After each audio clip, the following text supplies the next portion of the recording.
I'm Bobby Bush. We're here at the P3 booth, DC Voltage, here at the NAMM Show 2014.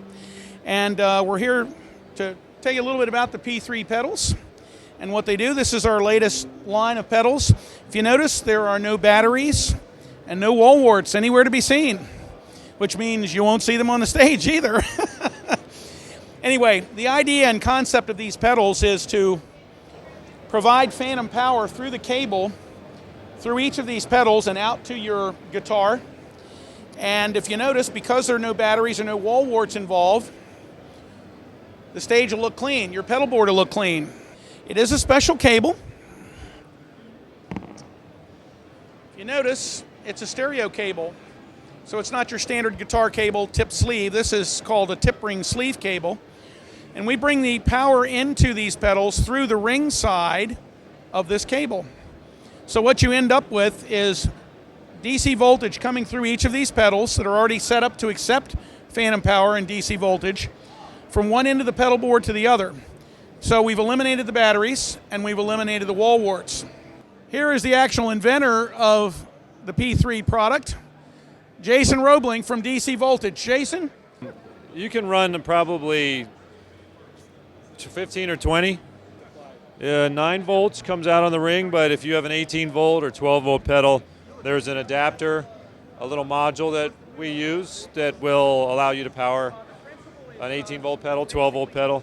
Also, another thing that's really cool is it'll power active pickups like this. In this guitar here is EMG active pickups. There's no battery in the guitar. Power comes right up the cable and powers the pickups as well.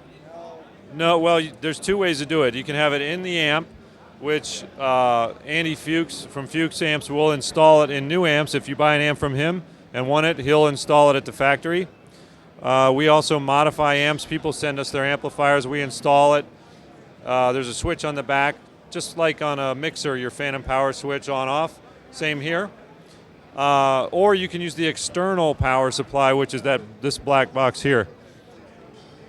And that's the same thing, that's the external version of what's inside the amp. So that would sit on top of your amp, and you can use that with any amp. And the nice thing is that sits back on your amp where you've got power. It's always a hassle trying to find power up at your pedal board at the front of the stage. So that solves that problem. You're never looking for an AC drop.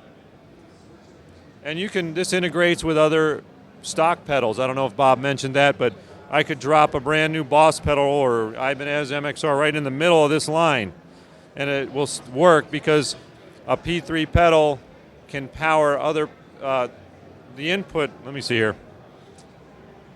Your standard DC jack, when P3 is on, becomes a send. So it turns into like a little hotspot. You can power other stock pedals from a P3 pedal. 1, 2, 5, however many. So it plays nice with other pedals. So you can integrate, you can go in progressively, you don't have to switch all over to P3.